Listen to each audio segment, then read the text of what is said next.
Oh, hello there. Just sitting here thinking about educators for a little bit. And I was thinking about this old axiom that gets thrown around. I think we've all heard it. Some unnecessary shade thrown to our teachers in this country. And I think you know it once I start saying it. Those who can do, those who can't teach. And it's an unfortunate bit of disrespect thrown towards our educators in this country that really doesn't carry over. It's kind of misinterpreted. It comes from an old playwright from the early 1900s, George Bernard, and his play, I think it was Man and Superman, and it was maxims on revolutionaries. So he was talking about revolutionaries, and in referring to them, he was saying, you know, those who are revolutionaries will become revolutionaries. Those who want to pretend to be revolutionaries and don't really want to do it will teach about the revolutionaries later.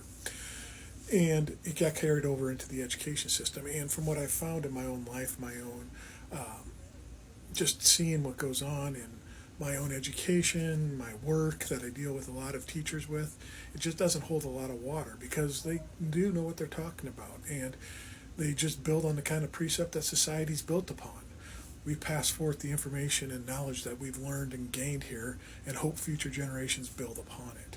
And that's what educators are doing, is passing this on to young minds to see what they can develop it into and further progress the development of humanity. And I just think it's unfortunate that this gets said about our educators because they do a tough job and really don't get the respect that they deserve and definitely don't get the pay that they deserve. But I think in one area of life, in one facet of society, this phrase does hold true, and that's the Christian church. Because we all know the tenets of Christianity: love thy neighbor, be a good person. They have the moral upgrounds. We know it all, no matter where we come from, whether we are still currently in the faith, whether we've deconstructed, whether we've been full-blown atheists our whole life. We all know it because Christians tell us exactly what they are, and what they desire to be, and why they're the best in the world, and why everyone needs to be just like them, because then the ideal utopia will be established here. But the simple truth of the matter is that some of these people that violate their own code of ethics and their own teachings are the ones that are sitting behind the pulpit teaching and leading their congregations, leading their sheep to follow, and all that. And I think when you look at it, it truly holds water with them. Those who can do.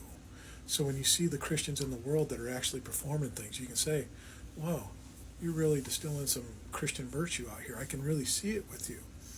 And the ones that are behind the pulpit, pressing people to keep paying them and do this and do that, and these are the laws and everything we need, are the ones that teach because they can't do it. They can't live up to their own systems, so they teach it.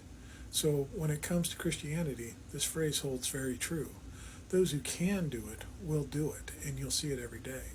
Those who can't do it and just want the power and manipulation will be the teachers in their congregations.